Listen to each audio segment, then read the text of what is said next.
Hey there. Welcome to the Gyro Step, a Milwaukee Bucks podcast, proudly a part of the Blue Wire Podcast Network and GSPN. I am Ty Windisch, one of your hosts, joined as always by the remarkable Rohan Katti. Remarkable Rohan, how's it going? Good. I like the alliteration there. Thank I like you. it. Yeah. I'm doing well. Thank you for asking. I'm recording this on a Sunday in preparation, like right before It's a a big big night. game. Big game for the Packers versus Lions. When you're listening to this, you already know the outcome of that game. Wait. Rohan, score prediction?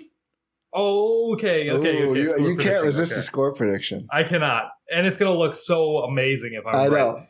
know. Let's go 28-17 Packers. Ooh, okay, I'm going to go 31-28 Packers, and I'm going to say Mason Crosby, who they had to get a new kicker on the practice squad just in case, but he's not active. After his amazing game last week, I'm going to say he nails a long game-winning field goal, and that's the 31-28. Nice. So listen to Talk of the Tundra, though, to find out what actually happened. We don't know. We're recording this at like 5:30 on Sunday, so we're ahead of the game starting. So Talk of the Tundra, wherever you're listening to Gyro Step, or on YouTube if you're watching, Talk of the Tundra goes up there as well. The fellas may do it live on YouTube, but that's not helpful information for you. But subscribe to the YouTube so you don't miss future live podcasts. And speaking of where you can find Gyro Step and Talk of the Tundra, Repod is a place where you can find those. It's a podcast platform and a community platform as well. It's really cool. We are working with them. We have our shows over there, so you can go listen to the Gyro Step there if you would like. If you go, my podcast player downloads 85 gigabytes of podcasts to my phone all the time. Apple Podcasts, please stop doing that to me. Oh, you can't update your phone. Yeah, I don't need 85 gigs of podcast downloaded. Anyway, who doesn't do that? Repod. You can check it out on the desktop version, or there is an app as well. To quickly get there, go to joinrepod.com/GSPN to find this show, but also all the other pods are on there as well, and probably other pods that you listen to. So if you want to listen to Talk of the Tundra on Repod, you can do that. And we are housing feedback and dialogue on our episodes there. So we're posting there. We've got some other listeners who listen to Win in 6, I believe, talked about this, Cruising for a Bruise, and Talk of the Tundra. So just another place for discussion. GSPN Discord still alive and well, but some episode-specific dialogue on Repod. We're super excited to be over there and working with those folks. For sure. I'm excited to see where this takes us, but make sure you go check it out. Join the community. We're going to have a fun time on Repod together. You know what's not a fun time, Ty? What's that? Seeing the Bucks get absolutely demolished by the Charlotte Hornets. NBA record, 51-point first quarter. It's only a first quarter record. Apparently 55 is the any quarter record, but not ideal. The Charlotte Hornets, without, could you believe, on Insurrection Day, without Gordon Hayward, I think they might have done it for him. United States Insurrection. Yeah, sorry. I know. I should be more. Well, yeah, that's fair. Yeah, I don't know if they did it for him. I think they're playing well again as we record on Sunday, but very disheartening. And the relatively healthy Bucks. Khris was the only guy out. We'll talk about Khris shortly, but not fun. You luckily missed that game. I did miss that game. I mean, I caught up on it, but just what an absolute embarrassment. I was out. I was at a fondue restaurant, and I'm like having a good time, and I'm checking, like just seeing like, hey, let's check the score. You just see it's just like the Bucks getting absolutely thrashed, and I'm like, you know what? I'm glad I'm missing this game. The sad part was too, they finally shot well. It was like such a waste of the Bucks hitting shots, because I don't have it in front of me. I can pull it up, but they were on fire at a certain point in the first quarter, and then they carried it through a lot of the game. But there was no energy, no hard closeouts, no rebounding. Mason Plumlee looked like freaking Shaq in the first quarter. 4 offensive boards in the first 8 minutes or something like that. And the Hornets just couldn't miss. I mean, there was an element of okay, that's a ridiculous heater that Charlotte is on. But also the Bucks just offered wet paper level resistance. And teams will sometimes absolutely punk you, as the Bucks have learned from getting punked by the Grizzlies, the Nets, now the Hornets. They got punked by the Cavs, and fate got back into it and then still lost. And I'm forgetting another blowout in there somewhere. The Celtics on Christmas, Is that one? They lost by a lot to the Celtics, right? Yeah. The first half they hung 20, in there. 21. So it's not good. There's not good vibes on a lot of Bucks fans. Giannis misnamed SpongeBob in trying to explain the reaction. Did you see this? I did. He goes, what is the name? Bob SquarePants? Sponges in there, Giannis. Come on, you have kids. I don't know if kids watch SpongeBob anymore. Probably not. It's still going, isn't it? It is, but it looks creepy now. It does. The animation?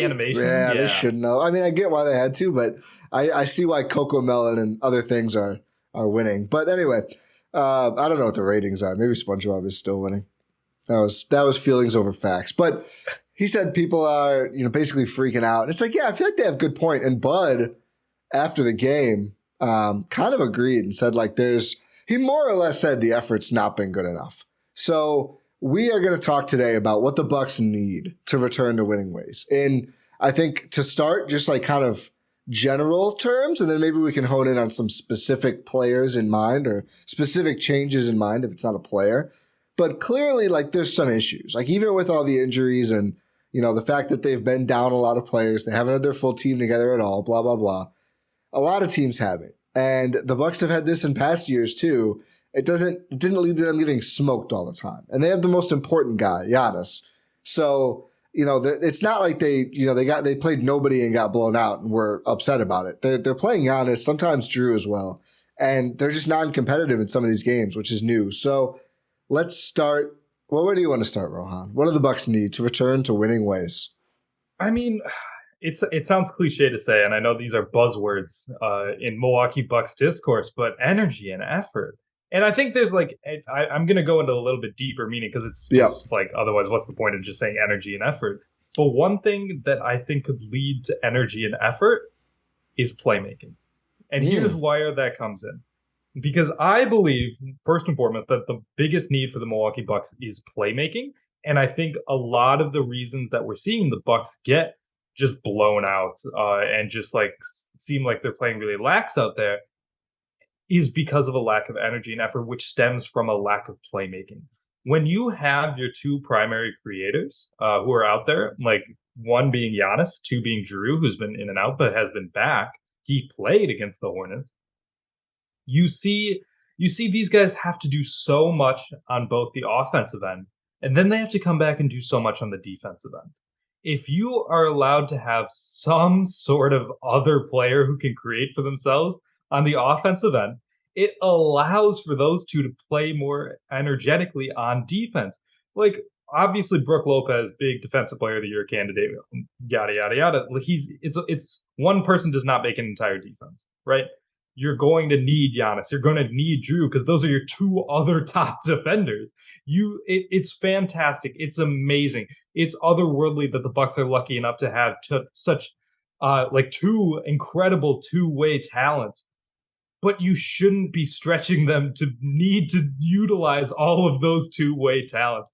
If you had another playmaker on the offensive end, you'll see a lot of delineating effects from that, including more energy and effort on the defensive end, in my opinion. So that's funny because I have a different way to go on this particular issue, and I do agree. We're going to we'll talk about Khris. They obviously need Khris back, and we'll talk about what that means in a minute here. But I wonder, are we learning definitively that the Bucks are too old? Is one of the things I wonder when thinking about the energy and effort, because too old and / too unathletic. And I think, Giannis has to do so much offensively that we understand he's not going to be, try harding on defense all the time. And at a certain point, we just have to be okay with that. And also, by the way, quickly, a quick aside, a lot of people scream for way more Brook post-ups.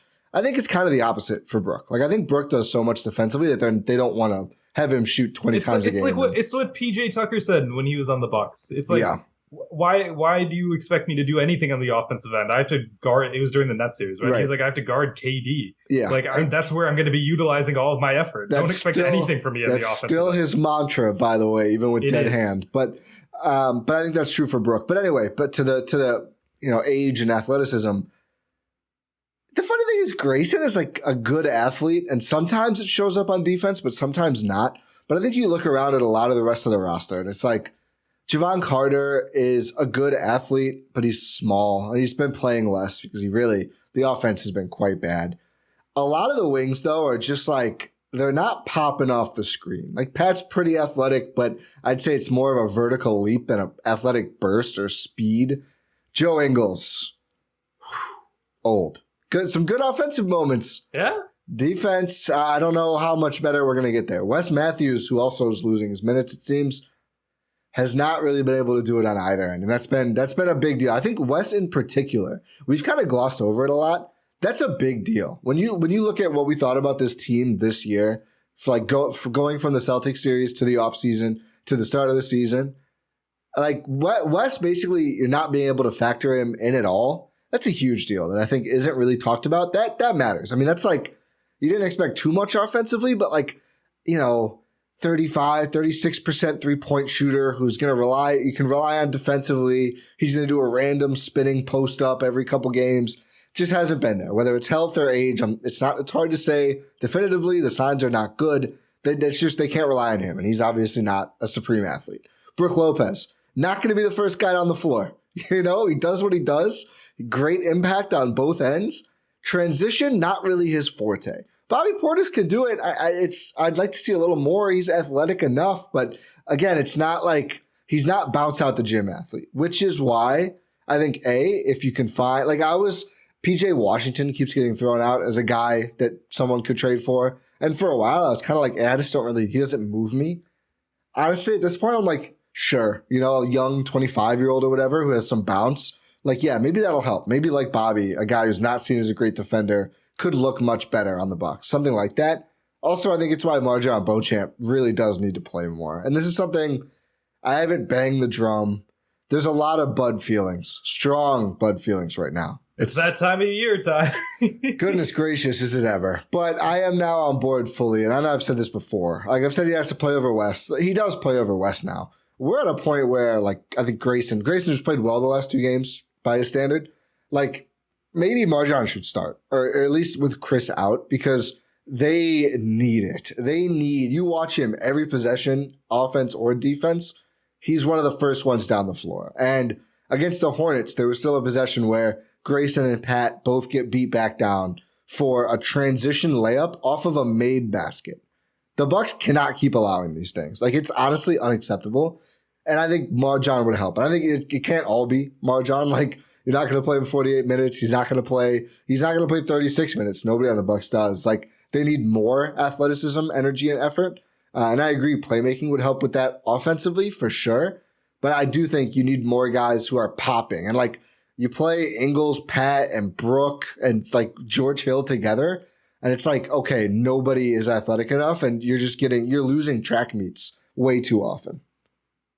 I agree. That is a very good point. That's something that I went back in the pre-draft process. Why I was super high on MarJon is because the Bucks really, really need athletes because they are a very, very, they're the oldest team in the league, right? They've got to be. I mean, they have to be. There's even their rookies are old. What is MarJon? 22? Yeah, 21 now, something like that. Yeah, but I mean, you need to have some sort of burst. You need to have some sort of athleticism. And MarJon is a guy who provides that. That's why it's the one guy, the guy, it's not going to happen, but you know who would think would be a perfect Milwaukee Buck? Who? And it's gonna bring up some old wounds here. Norman Powell. Oh yeah. I think Norman Powell would be a perfect Milwaukee Buck in terms of his ability to go downhill so quickly. Not only just getting back on defense, but offensively. Yeah. Just his ability to get downhill in a hurry is amazing and would fit so well on this team. But, you had to get Grievous Vasquez. But, yeah, let's not. Adam's punching a chair. What do you think about PJ Washington? PJ Washington? It's fine. I don't know. Yeah, that's fine. Sure. See what it works. I mean, I think there's multiple levels of trade.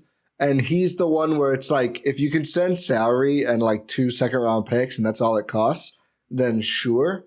There's no way I'm ponying up the 29 first, though, for PJ Washington. No. That's a negative. You can't. And also, isn't he extension eligible or is it free agent? Probably, yeah. It's probably 1 or 2 years you'd have before you have to pay him, which is a plus and a minus. I mean, you can keep him if you want to, but obviously that's a big tax consideration then. Mm-hmm. And especially with potential shakeup in the ownership department. Yeah. That's go listen to Win in 6 for a deep dive on that. Yeah, I like the segue there. Yeah. But yeah, just your point is I agree with your point. The Bucks are very old and they look the part. Like there's a difference between being old and like, just like playing not old. Yeah. But this is not the Bucks team. They look old out there. I think the epitome of that is Serge Ibaka. Yeah. Which is like sorry, I was Serge. thinking about Serge just now too. But like he's not even the oldest guy out of this bunch. He's like 33. Yeah. It's crazy. And it's just the back surgeries and the miles that he's had on his body. He's just huge. Yeah. Yeah, and it's just you can tell that he's been in the league and had some injuries. Yep. Because when he's out there, it's like, damn, this guy must be on like AARP benefits and stuff. Jeez. Like, it's I don't know. It's just not fun out there. Sorry, sir. You checking ARP cards out here? Come on, Rohan. That's dirty. Any other trade targets that leap out as like would help with the athleticism? Leap, I like that. Yeah. Norman Powell. Can you get Norm Powell? Probably not, right? No, you can't. You can't. I don't really know. Could you get like maybe a Gary Trent Jr.? I've been so, and he's not even a guy who pops either. Yeah, I would, even though I don't think this player's that athletic, I'd just rather get Jordan Clarkson. I know the Jazz continue to posture that they don't want to trade him, but also Mark Stein reported that he's turned down all their extension offers. So there might be a point in the next month here where the rubber hits the road. As you're listening to this, it is exactly 1 month until the 2023 NBA trade deadline. Yeah, I don't know. Gary Trent, he would give some more pop because I think like we've missed George Hill in the games that he missed because there was just no ball handlers, which is another layer of sadness. I've never thought. I think I tweeted this. I was like, I never thought I'd see the day where it's like, man, you know what this Bucks team could really use right now? George Hill. Yeah, but that's not even. It's not like what you really want them to be going to, though, right? Like they needed him because he's on the roster and he wasn't playing. But like a Gary Trent instead of him would be obviously another upgrade in terms of juice. Not that much playmaking though, which is why I think I like Clarkson, even though he's more athletic.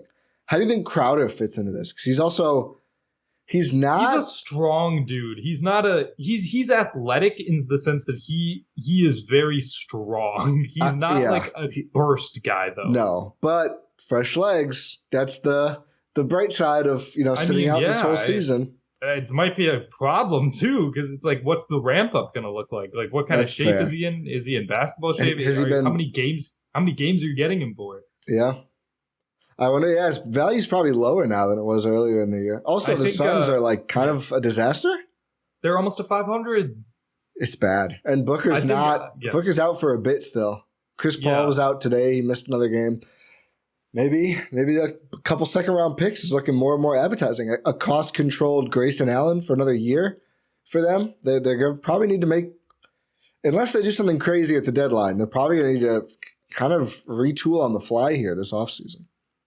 Yeah, I think Zach Lowe on his podcast with Bobby Marks was on, and he loves Zach and Bobby. Washington. Washington. I think Zach was talking about how NBA GMs around the league don't know what to do with Jay Crowder because of the reasons I just said. It's like, what exactly are you getting? Yeah. So I don't know. It's a tough because it's like this market, like the play-in tournament, has really, really messed up the trade deadline. I think in a good way because it's helped the competitive balance in the league. To be clear, I think it's a very, very good thing. Well, think about just like real quick on that. I wonder if we'd see more teams already going all in for Wemby Scoot if the play-in wasn't there. Because that's what we thought before the season. Remember? It was like, the Jazz are going to blow it up, these other teams. And they were like, no, we're just not. I mean, we can compete. We'll have some fun for a couple months. Yeah. Plus the Jazz have the Wolves pick, so it works out better for them. But in terms of the trade deadline, it's like all of these teams like have something to play for. Like they have more teams are in meaningful basketball games. Like there's going to be so many more buyers than there are sellers, which makes the trade market kind of it doesn't make it as appetizing for teams who are trying to get better at the top. Yeah. Yeah, so that's why Crowder has been so discussed, I think, is he's one of the few guys who it's like he's very clearly available. Like the bad team guys were not really cannot make sure. it any more clear that he is available. Yeah. But in terms of athleticism, I can't think of any like major candidates who could pop up. Like, are the Celtics going to trade like a Derek White? Not to the Bucks, probably. No. I think Quickly would qualify at least offensively, but now he's starting with RJ Barrett out. Could you say he's a quick guy? Yeah, he's pretty quick. I actually did a preview pod for Bucks Knicks with the Knicks Film School with Andrew Claudio over there. So go check that out at Knicks Film School on wherever you listen to this. Maybe your repod or on YouTube as well. We talked a lot about Bucks Knicks, some fun stuff, some Giannis talk. But seems like now that he's been starting and he really popped, probably not going to be available, at least not for. Seemed like kind of a low price they thought he might be going for, and probably not anymore, unfortunately. The Bulls are winning again, so I don't know who we really wanted. The DeMar thing is meh. Yeah, the DeMar thing it definitely wasn't like Zach LaVine. That contract looking better. It's looking better, but yeah, I don't think they're gonna. I mean, his teammates had to like they had to like get in his head and be like, "Hey, what are you doing?" Yeah. And now it's like, okay, yeah, well, I'll play team basketball now. Yeah. Well, plus, I mean, for their organizationally, you can't really blow it up if you don't know if you're going to keep your pick. So what is it, like top 4, top 5 protected? That sounds right. I think 4. So yeah, it's like, oh, you end up with a 5th pick. That's a pretty bad feeling. Kyle Kuzma would fit the bill, I think. I don't know if I'm going to guess the Wizards just hold. And I don't know. Yeah, I have no idea what the Wizards will ever do. Yeah, I mean, he's a free agent. Yeah, he's turning down the max extension they can give him. I think he did. And I think he'll test the market. I'm guessing that they end up not trading him and they give him a contract that doesn't age all that well. But if he's available, that I don't like Kyle Kuzma as a person, but as a basketball player, he's gotten quite good. He has. I feel like it's written in the stars for him to reunite in LA. Yeah, that makes sense. But, Kyle Kuzma max contract. It'd be so funny. Trade him to get Russ, and then it's like, hey, please come back to save this Russ trade. A lot of people like Jared Vanderbilt. That'd be interesting. He's a good one. Yeah. Malik Beasley. Yeah. He's a little small though. Yeah, he's a good shooter, kind of small. Gary Harris. I don't know if he's an athlete. I think the thing about Gary Harris, he used to be an athlete. He used to be. Still a quite good defender. I think he could give you like a better offensive version of what Wes gave you, but just much more limited in size. Like he can't, I don't think, guard like a Tatum. Probably not. But he's shooting like 40+% from 3. He's had some injury troubles this year as well. But that'd be an interesting one. I'd be down for that flyer, especially if they got a more offensive-minded player and then also got Gary Harris somehow. That'd be fun. Okay, another need, just obvious, to get Khris Middleton healthy. I mean, this is a clear one. It goes without saying. I think they're trying. So the latest on this, if you're wondering, is Bud would not say either way if Khris would play on the Bucks' upcoming road trip. So tonight, as you hear this, Monday night, they play the Knicks. Wednesday night, they play the Hawks in Atlanta. Thursday night, they play the Heat in Miami. Saturday at like noon, they play the Heat in Miami.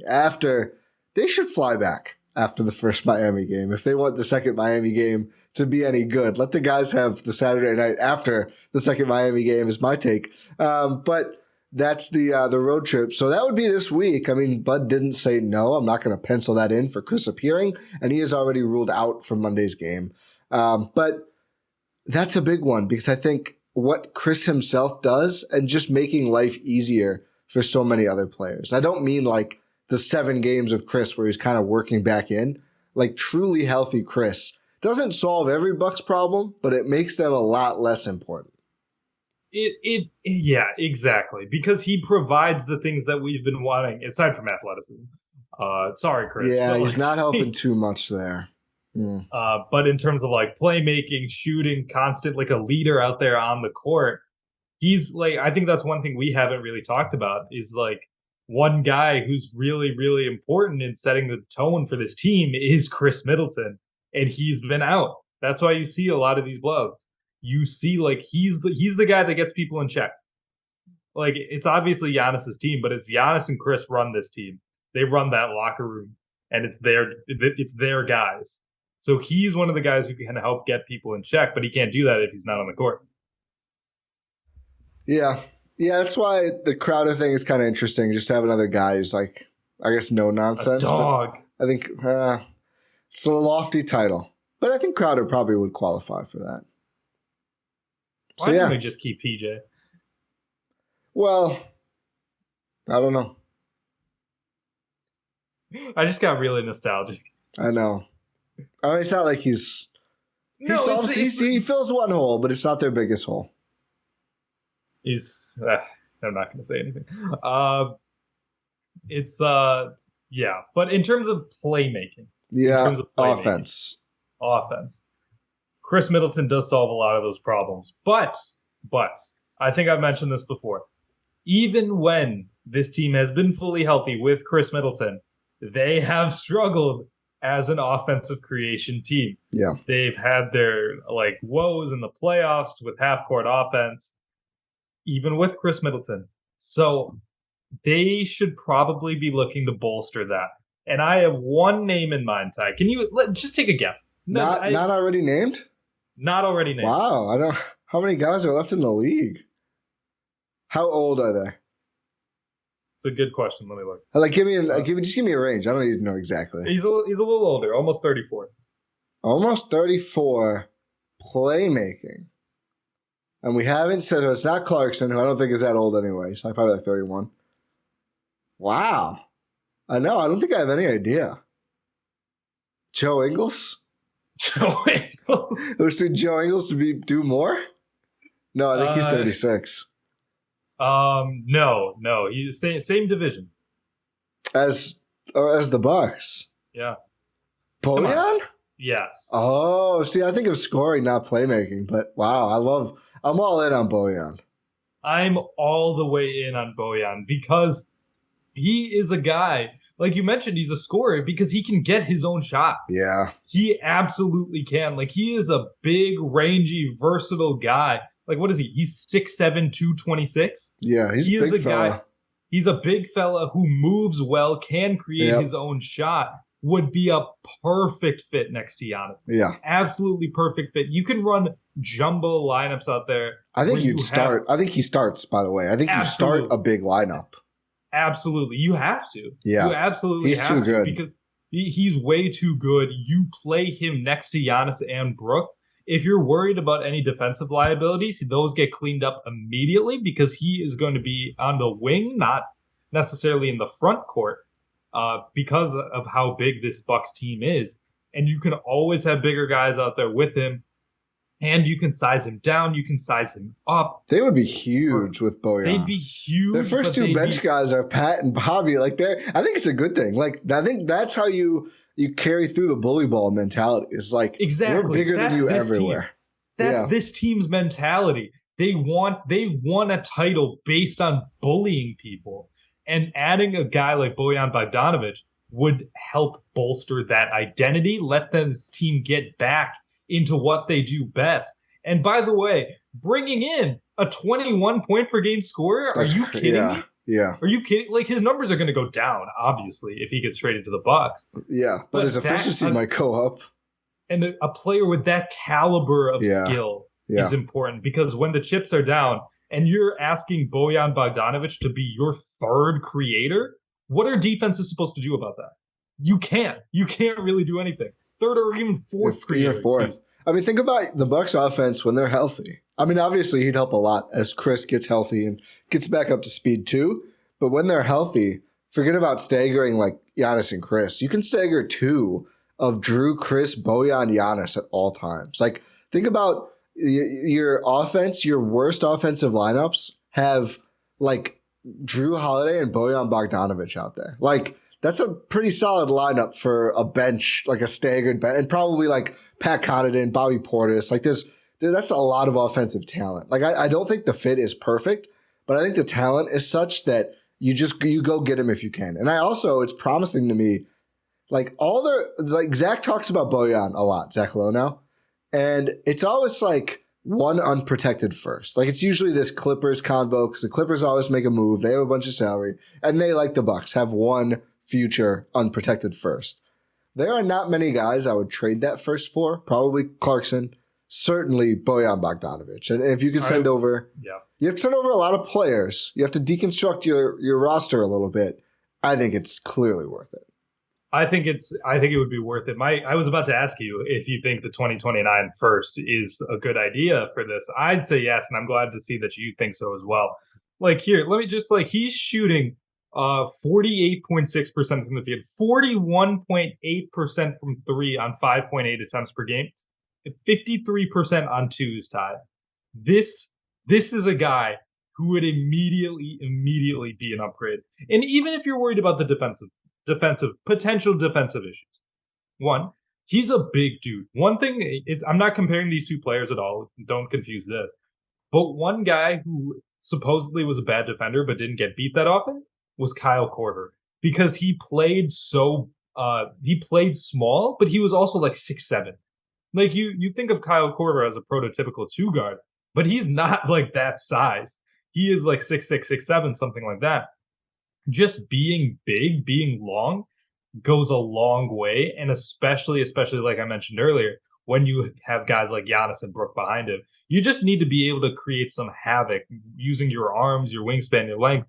And he's a big dude. He's a smart NBA player, high basketball IQ. I think I can't think of a better fit on the trade market than Bojan Bogdanovic for this team. Also, you get him for a couple of years. It's not a rental, so you don't have to worry about that. So here's the trade that will be legal in less than a week when Jordan Nwora becomes trade eligible. Bojan Bogdanovic for Grayson Allen, Jordan Nwora. This is probably the, I guess, controversial part.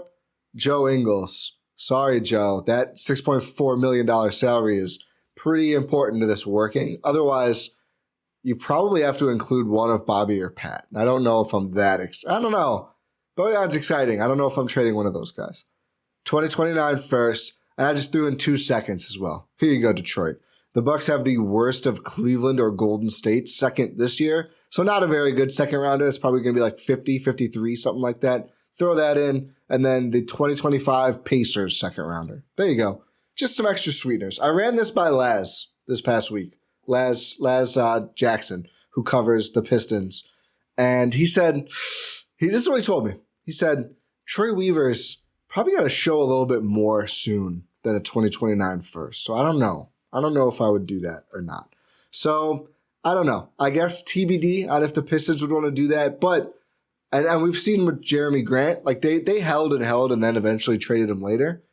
An unprotected first is an unprotected first, though. It seems like they're not getting that many of those offers, plus a couple seconds, plus Nwora, who's a young guy. Plays basketball, plays NBA bad. Good moments late in the whatever game it was he played late in that I liked. Ingles, who's expiring, so whatever. Grayson, you get another year. So if you want to try and rehab his value, they'd probably use him, right? Play him, whatever you want to do.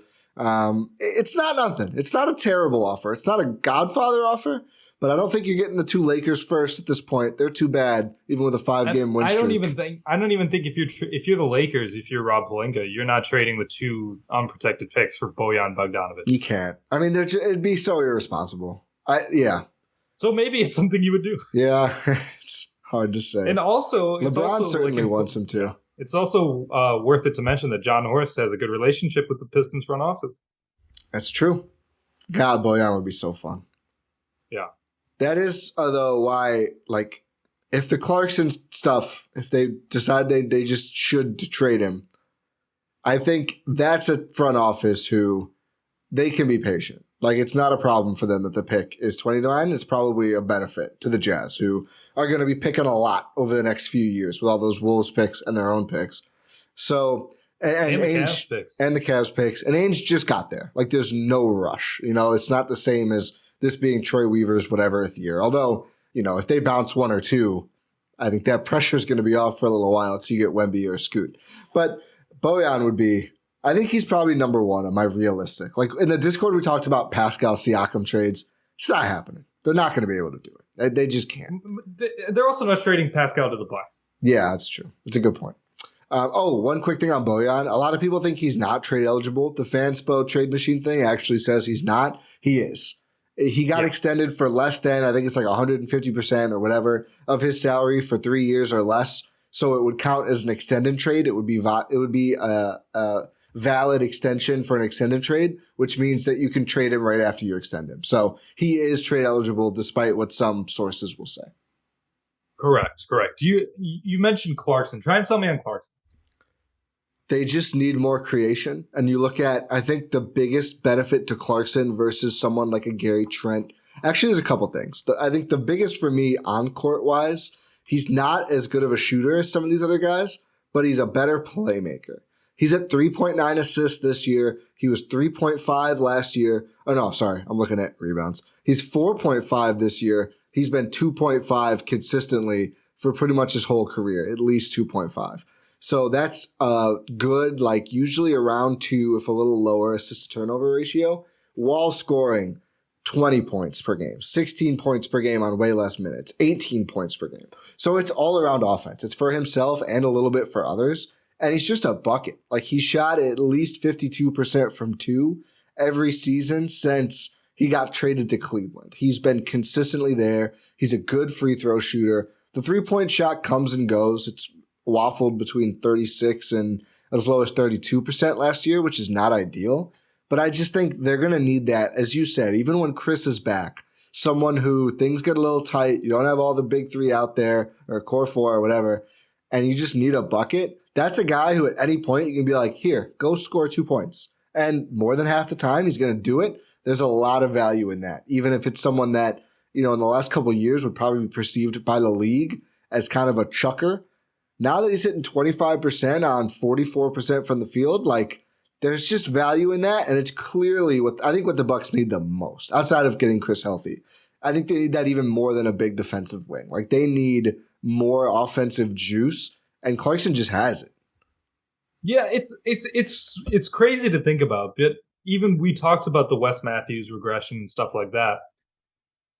The defensive wing really isn't a priority for me for this Bucks team. I think it's the second thing, but it's just a distant second thing. Yeah, I think I just have so much confidence in Jrue, Giannis, and Brook when 3 of your top 5 guys are going to be elite defenders. I think you can figure it out. And Pat's taking a mini step. Grayson gets beat a bunch of times. Plus, you have Javon Carter as well. Yeah, you have a bulldog out there as well who can absolutely hang with the big boys in terms of defense. But you just have so many really, really good defenders. Like Marjan is a rangy good defender. Yeah, it's just like I don't know what else could you ask for? Like at the end of the day, those are the guys who matter. So it's like sure you could always use a nice defensive wing. Just another option, of course you could. Jay Crowder, sure, welcome aboard. Get bought out, sign with Milwaukee. That'd be great. Can you imagine after all this, he just gets bought out? That'd be very disappointing for the Suns, but on brand. Robert Covington, I think you he could be a post-trade buyout because the Clippers barely play him. They'll make a move because they're like the Bucks. They kind of always do. If he goes to a bad team, it would make a lot of sense for them to buy him out eventually. That could be, especially like this. So that would be the dream scenario. So like that Bojan trade is 3 for 1. That opens 2 roster spots. So that means you at least need to fill one of them. You have to have at minimum 14 players. You can go under that for like 2 weeks at a time or something, but you need 14 at the end of the day. So that's when you could wait and, maybe you convert AJ Green or you sign maybe give him a 10-day for a little while. I don't know. That'd be kind of weird from a 2-way to a 10-day, but whatever. I don't think you can you do that? Yeah, it'd be a call up, but then I think when it expired, you'd have to re-sign him to the 2-way, which would be a little weird. Yeah, I don't think that's been done. I know. I guess it's not a call up. You have to release him. Yeah, it's kind of weird. I don't know if you could do that. Anyway, maybe you just call up to an NBA deal, AJ Green, who we can talk about here. Very exciting that he's mentioned. But if you could do that and then here's Robert Covington for free, basically. I mean, we've seen. Temper expectations, though, because he's been not great. There's a reason he's not playing for the Clippers. Yeah. I think he'd be a really strong buyout guy. I also think it's more likely than not a team gets value for him. Maybe it's like a 3-way trade. But if that happened, that'd be fun. It would be. Does Eric Gordon have too many years to get bought out? I think so. I think he's still got more than this one. And it's like people flow him as a trade thing. I'm willing to bust up the roster a bit and include 3-for-1 if you're getting Bojan Bogdanovic. I don't want to do that for Eric Gordon. Like, I'm not trading Grayson and Joe Ingles and probably someone else to get Eric Gordon, who's not having a good year. I realized that last time the Bucks got a Rocket who won it out, it worked out very well for them. I don't think that means it always will. No, it's the exception to the rule, really. Yeah. Eric Gordon still has $20.9 million guaranteed next season. So not a buyout guy. Not happening. They might send him home. Wait, is it non-guaranteed? It's probably partial. It's a weird contract. Yeah. Again, that's a guy who, like, if he gets bought out, I'll look at him. It's non-guaranteed. It would become fully guaranteed if he makes the All-Star team this year. Yeah, nice. Is there a championship thing in there too? I know there was a bunch of funky guarantees. Or 500 minutes plus a championship. Jesus. Like, you might get the minutes. When you're Eric Gordon's, I mean, I know this extension was agreed upon when you like have James Harden on the roster, but it's like, come on. I think is it true that Jordan Poole and Tyler Hero both have DPOY language in theirs? Yeah, I think they do. Yeah. Like put those under unlikely incentives. I think all NBA would have been lofty enough for those guys. I don't think we needed to put DPOY. Like, when you're writing that contract, do you have to how can you write that with a straight face? Hey, let's add in a potential bonus if Jordan Poole or Tyler Hero wins Defensive Player of the Year. I can't even say that with a straight face right now. Yeah. Imagine writing that. Imagine signing that contract. Imagine negotiate. Imagine you're you're the team, like you're whatever Miami's GM. I can't remember his name right now. And you get the demands, and they're like, you need to include an extra $1 million guaranteed every year if he's the Defensive Player of the Year. And you take the glasses off, and you like rub your eyes. You call in your wife. Am I having a stroke? Is anyone making toast? Yeah, like that. That's insane. It's absolutely ridiculous, but it exists. That type of it's so fun finding those kind of language in contracts. It's like when we did the dive on whether the Bucks were going to be a tax team, and it's just because they won the title because Jrue Holiday's contract incentives. But I wonder if he has more this year. Probably does. Probably, but no, Eric Gordon's not going to be a buyout guy. It's I mean, maybe I don't know. I mean, Eric Gordon's also not a guy who really piques my interest. No, realistically, at all. Mm-hmm. And also, the Phoenix Suns have just been lusting over Eric Gordon for years now. So I think those two are just destined to be together. That would be, I mean, if that's how the Bucks get Crowder, that works for me. That was the very common trade proposal where Saric and Crowder go out from Phoenix, Gordon goes to Phoenix, the Bucks get Crowder and send Grayson and some second round picks or whatever. Yeah. So here's go ahead. No, go ahead. I'm good. Real quick, AJ Green has earned some talk. Before I want to get into why the Bucks may and why it may be better to hold on that 29 first and not trade it at this deadline. But let's talk about AJ Green. We haven't talked much on court yet because it's been a lot of slog since Giannis's career high, which we did a post-game pod on. We dove deep on that. So outside of that, though, not that much fun lately. But AJ Green has become a rotation player. So since December 15th, he's played double-digit minutes 5 times. And in those 5 games, first one, 10 points on 4 for 6 shooting, 7 points on 2 for 6, 10 points on 4 for 7, 5 points on 2 for 4, 13 points, career high, on 5 for 8, including 3 for 6 from deep against the Charlotte Hornets. So it's real production. It's not just that he's hitting some shots in very limited minutes. He's actually producing when he plays games. For the season, he's still at 4 points per game total, but he has a lot of games where he played 5 minutes. He is shooting 50% from the field, 41.5% from 3, 81.8% from 2. From 2, you thought that was free throw, didn't you? That's from 2-point percentage, and still a perfect 100% from free throw. 1.2 rebounds, 0.5 assists, 0.2 steals, 0.2 turnovers. So he's rocking a solid assist-to-turnover ratio, although it's very few of either. He looks like a real NBA player. That may sound demeaning, but for a two-way undrafted, right? Did they draft him? He was undrafted, I think. He was undrafted. For an undrafted rookie out of Northern Iowa, he's 23 years old, That's a great result. Like that. This is a Bucks development or scouting, I guess. I don't know how much development has happened yet, but that's a Bucks scouting win so far based on what we've seen from AJ Green. It is. I think Snell season on Twitter, great follow. Bucks Twitter legend put it on. He mentioned it's great. Rafters. I think it was about the Raptors game. I said rafters, like Snell season rafters. That's what. Oh yeah. But I'm saying rafters. Just making sure there was no disconnect there. Yeah. It was during the Raptors game when AJ Green was playing. He was like, "It's nice that the Bucks finally have one of these undrafted guys, these random undrafted guys that just start producing."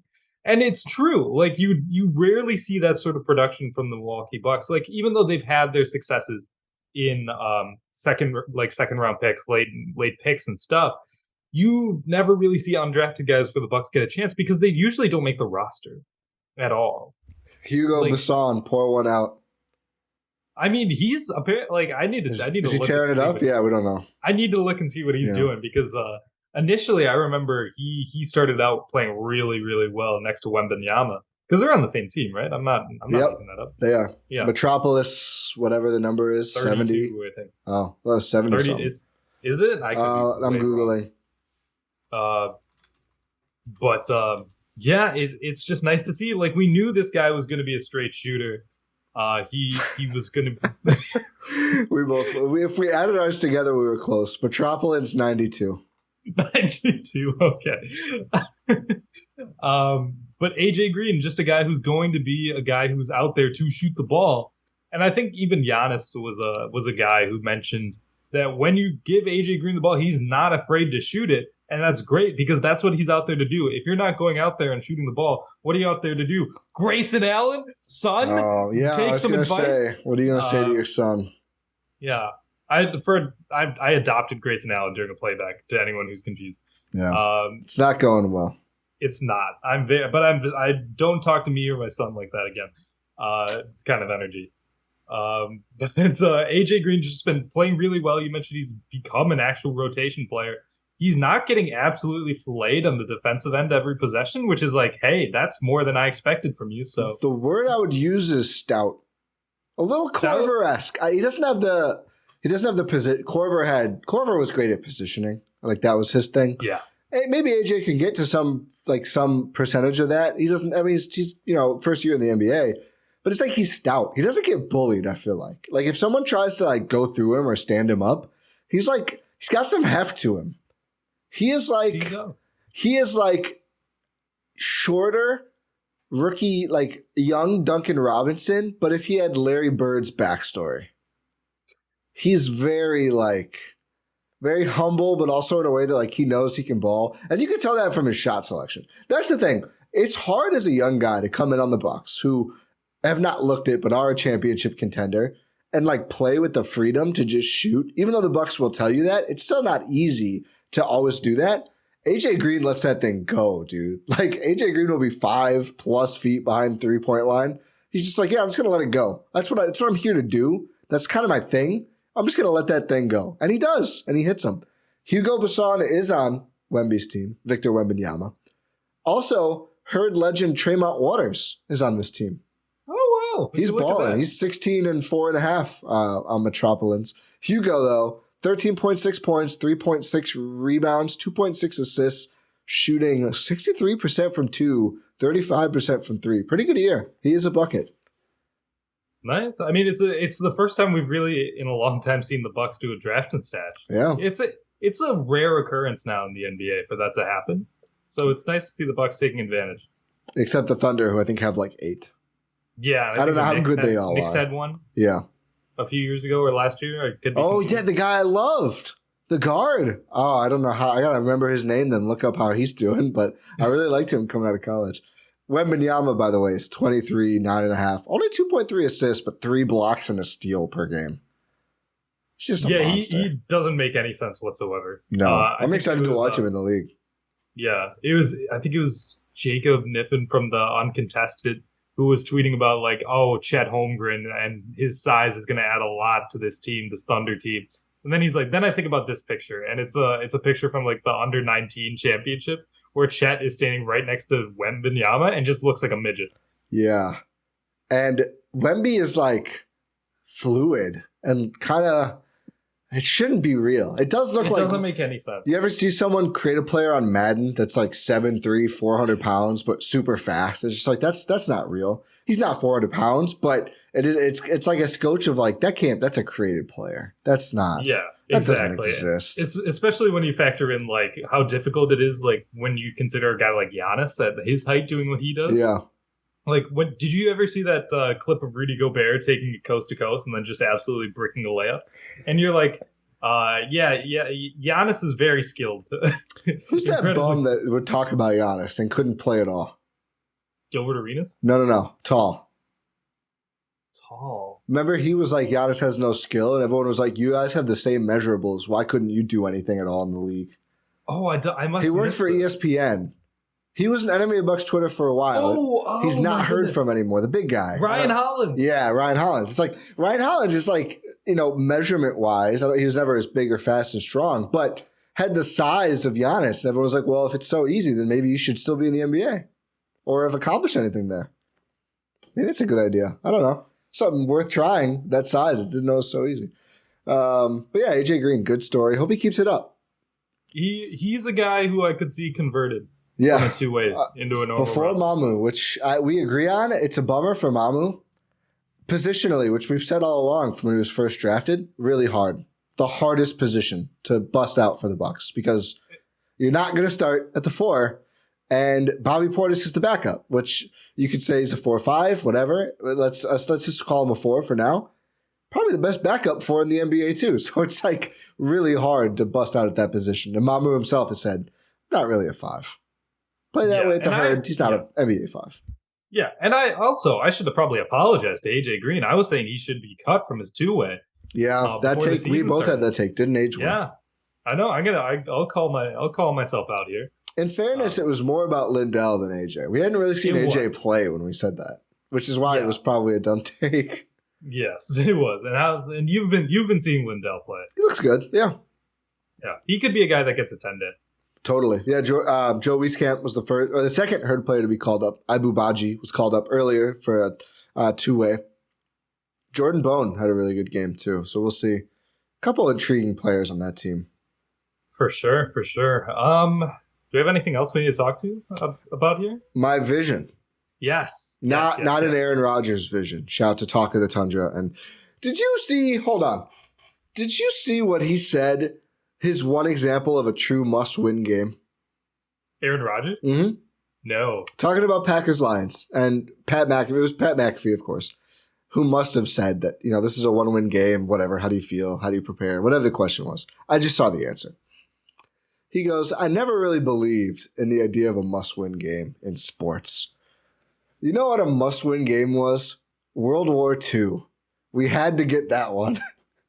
And I was like, honestly, that's so ridiculous. It's actually hilarious. I think he's turned a corner. The Mallory Edens thing is weird. I don't know how up to date you are on that. No, I saw that. But that's actually like some of the stuff he says. It's so weird. Just like that's just like no person thinks like this. Saying WW2 is the last must-win game is like a Gen Z kind of hilarious that I thought was very funny. The last must-win game. World War II. We had to get that one. It's like, it's true. It wasn't anything since then, though. Not a one. Nothing went wrong. Well, I mean, I guess the ones that were must-win since then were lost, so maybe it's easier to not call them that. I don't know. I guess. Let's not wade too far into international geopolitics. World War II was must-win. We'll say that. It was. I mean, I don't think. He's not wrong. He might be wrong about that being the last one. I don't know if he said the last one. He said that's a must-win game to me. I won't disagree with him on that. No, the World War II. I think Packers-Lions is too, but I won't disagree with him that. This man compared Packers-Lions. World War II, Packers-Lions. Probably about here. Pretty close. It's been a tough year. They could use this. Probably this far. WW2 up here, though. Oh, my goodness. Watch on YouTube to see that. Yeah, see my rating of how far they are apart. Yeah. Aaron Rodgers compared Packers-Lions to World War II. You can see why he went on Rogan. That would be an excellent 20-minute segment on Joe Rogan. As excellent as that gets. Your vision, Ty. Your vision. Yeah. So we've talked about before, and we all know, even if it's not front of mind during the season, that at some point there's going to be an inflection point where the Bucks need to pivot from Khris and Jrue as the second and third best players to some other guys. Basically, we don't know who. Is Marjan one of those? That'd be great. Can't pencil that in yet. We've seen some good flashes, but it's just too early to say. But they need to find some dudes who are younger who can help Giannis win championships, because that's what Giannis wants to do. That's what the Bucks want to do. Khris and Jrue will be able to do that for the next couple of years, you hope. I mean, Chris's injury status is certainly concerning, but hopefully he's on the way back. He can get back to form, play well. He also could hit free agency this summer. I don't think. I was going to say his contract status as well. Yeah. So I'm actually now wondering if he opts in and there's sort of a last dance situation, and then both sides kind of reevaluate things, because 2024 offseason may be the time that the Bucks do this if they're not forced to earlier. That's the thing. If stuff goes really wrong between now and then, maybe they need to do this earlier. But 2024, on draft night 24, let's say they don't go trade for Bojan, the Pistons don't deal him, and they don't use that first. I would say, let's say they get Bojan without the first. Man, I would trade all 7 available second-round picks. I don't know if that would work. I would do that personally, because it's like in Wolf of Wall Street when Leo says hundreds are like fun money or whatever. That's how I look at second-round picks. But 2024, they don't trade that first. They have the 29 first. I think right after the draft, because it would be 7 drafts away, they can trade their 2031 first, and they can trade whoever they pick in the first round in 24. They'll have a pick. It'll be the worst of theirs in the Pelicans, but they will have one. They can't trade it ahead of time, but once the player is selected, then they can. So you go from permanently kind of having 1 first and a bunch of seconds to draft night 2024, and right after it, having essentially a first and whoever they took, plus 2 future firsts and seconds or whatever. So suddenly it's like, okay, that's a real package. Like, that's enough where maybe you're not getting whatever, a superstar player, but you're probably getting a star player. It's not that far from off. You don't have your swaps. You'll have 1 swap or 2 swaps maybe by then. But it's not a million miles away from the Jrue Holiday package. Like, you're going to get in some convos with that. Maybe Bojan is an asset. Maybe not. You'll have salary in Khris and Jrue. If they're traded, maybe they're sticking around. Who knows? But that's like a real, okay, now we're talking about real value. We're not talking about the Bojan Bogdanoviches. We're talking about, I don't know what player to throw out there, right? But, you know, I can't think of a good example of someone who's like DeMar DeRozan. Yeah, sure. You'd want someone younger than DeMar probably, but that level of player. Zach LaVine. So, that caliber of player, not Zach LaVine. Yeah, well, healthy Zach LaVine. If you didn't know Zach LaVine was hurt, maybe he'd be a guy. So I think that to me is like, if you can make it that far. And again, I would trade the first to get Bojan, because you also have 2 shots to win a title between now and then that are very important as well. And if you wait too long and Giannis gets a little antsy, that's really bad. You need to do both things. But that 2024 scenario where they have essentially 3 firsts and whatever seconds and whatever salaries, that suddenly is like, okay, now we're in some real combos for the first time. Really, like what, since the Jrue trade? Yeah. They haven't had 2 firsts to trade, or they haven't done it if they have had them since then.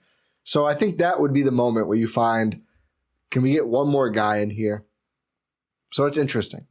So that's how it's hard to balance for the Bucks front office what you do this trade deadline. Because if you don't really love the guy, I don't think you can trade the first. But we love Bojan. We do love Bojan, but that is a very, very good point, because you have to play the long game, because you have to think, like, you can't play the absolute long game where you're like, I'm not going to trade this 2029 first just for the prospect of something happening later. Yeah. If you have a trade on the table to drastically improve your championship odds this season. A needle mover. Yeah, exactly. But you also have to be cognizant of these moves later in the future. And I'm very, very, very glad you brought this up, Ty, because I think that's a mindset that a lot of people need to consider. It's an avenue that a lot of people need to take into account when talking about this trade deadline, talking about the moves that John Horst and his front office are going to be making or not making during the rest of this season or for the next month, I should say, is you have to think, because you have to think about the big guy. You absolutely have to think about Giannis, because what does he have? 3 more years after this left? I think so. In 2 years, that's when you're getting back to what we were at 2 years ago. Yeah. Where it's the constant, is he staying, is he going? He's going to be $1 billion contract eligible or whatever it's going to be at that time. Probably damn near, yeah. It's already $250 million. It's going to probably be $500 million then, with the new TV deals and stuff. Yeah. But you have to think about that. You need to be able to keep yourself primed to improve this roster, to sort of, expand upon this roster, extend your windows, not constantly holding up. Obviously, Jrue and Khris are Bucks legends for rafters. They're rafters. It's no question. Yeah, for eternity. They're etched into the stone that is the Milwaukee Bucks history and lore forever. But you have to, they're not going to be on the team forever. They're older than Giannis. They're outside of Giannis's sort of age category. You have to think about that next wave. Yep. You absolutely do. And it's going to be very interesting to see what happens this trade deadline and whether that affects what happens in 2024. It's 2 seasons after this for Giannis, then a player option, which he will decline. Absolutely going to decline. He's going to make more than the $51.9 million that option is for. Yes. I wish I got to make decisions like that. Yeah, let me opt 52 out. mil? No, that's peanuts. Yeah, come on. You serious? Let's talk. Let's be real. $52 million. Yeah, unless maybe he'll pull a Pat C. Who knows? But I would imagine Giannis will comfortably do whatever the hell he wants forever because he's that guy. Exactly, but you have to factor these into.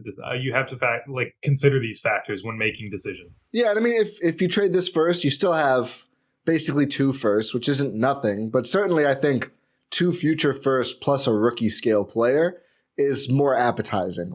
As we saw with the, both of the Utah trades, Utah gladly took Walker Kessler and Agbaji and said, we'll see. And Agbaji's not really playing. Walker Kessler looks good. So, right. Agbaji was hitting some threes last night. Oh, or Saturday night. Well, there we go. But but I don't think it's, I don't know actually if it's more or less valuable. It just depends on the player and the front office. But teams love their flexible, because draft picks at this point are as much about trading for other active players as they are about picking actual players. And obviously, there's much more flexibility in future firsts than there are in players, but a combo of both is even better. That's what everyone asks for. Every trade demand you see now, it's they want young players and first-round picks. The Bucks finally will be able to offer that. I mean, technically now they have MarJon and a first. No one wants them to trade MarJon, though. I mean, I wouldn't for Bojan. It'd have to be a Siakam-level player, which I just don't think they can get. Yeah, I think so too. But no, I am not about to have MarJon be traded. No. Too many flashes. Play this man. He's got to play. He's got to play. And I have such an attachment to him. It would be devastating to me. Yeah, I agree. What about, would you be devastated if they trade Grayson? I mean, I want to see my son thrive, But what if he has to go away to boarding school to... If that's what it takes, that's what it takes. That's what it takes, Rohan. I'm sorry, that's what it takes for the Bucks. I don't know about Grayson, but I think unless you have any more, it's kind of good news that there's not that. There are important things, but there's not 10 pressing Bucks needs. No. It's we this team is still very, very good. Let's not have that be lost. This is a very good team.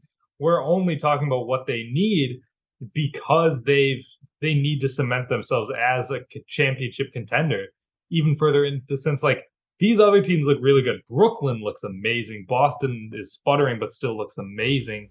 Yeah. In the East, those are the type of teams you have to compete with. You have to be able to make yourself look at least at their level or a level above. And currently the Bucks need to do some things to get to that level, in my opinion. Might be a rough January on the way there. Hard schedule, hard timing schedule. Maybe not teams, but... Not teams, but timing. They have a second... this upcoming week, they have a 3 and 4 nights. Which they just had one of those, yeah. And that's also should be considered when for the Hornets game does their third game in 4 nights after coming from out of the country. Okay. I mean, it's true. It's true, but it's not. Here's trivia. Do you know the first country you hit when you drive straight south from Detroit? Isn't it Brazil? It's Canada. Yeah. It's Canada. It's kind of a fun geography thing. It's a fun fact for everyone if you want to use that in your lives. If you're the kind of people who pull out stuff like that. You know where Detroit is. Shout out Talk of the Tundra. Yeah. I didn't listen yet to all of it. Oh. I didn't get to. So I'm a fake fan, but I'm glad you listen. No. Hey, make sure you go listen to Talk of the Tundra. Wait, was that the preview for was it the preview for this game, right? Yeah.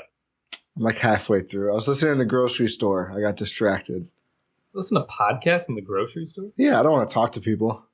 That's fair. Do you just have only on podcasts? I have one AirPod, only one. I need my sounds. Like I want to hear what's around me, but I need some. I'm kind of a little content fiend.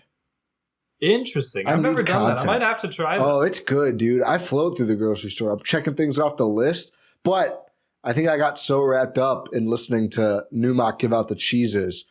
I'd picked out a can of corn that was all dented, so I had to go get another can of corn. That sucked. Oof.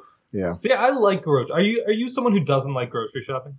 I like it with a podcast in. I don't like it without a podcast in. I like grocery shopping. It depends on the store.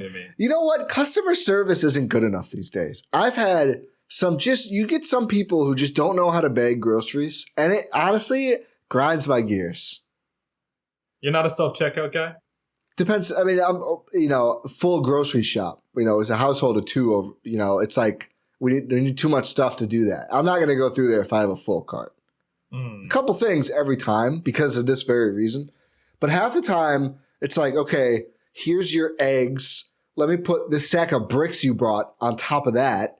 And the other half of the time, it's like, okay, here's a package of Tic Tacs. That's one bag. Let's put that in the cart. Okay, here's some spinach. That's its own bag. Like, there's a happy medium. Have no one played Tetris? I don't know.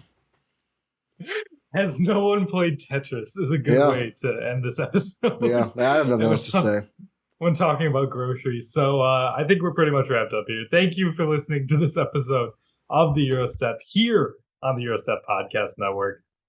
Make sure you check us out on Repod, like Ty mentioned up top. It's going to be a great community. Excited to see it get going for us over there. Make sure you check that out. But make sure you subscribe to wherever you're listening to this podcast platform of choice, YouTube. Give us a 5-star rating on your podcast platform of choice. Check out gspn.info if you want to get in on our Discord, or check out all of our fantastic and amazing podcasts here on GSPN. Am I missing any plugs? I don't think I am. I think you nailed it. I think it's time to...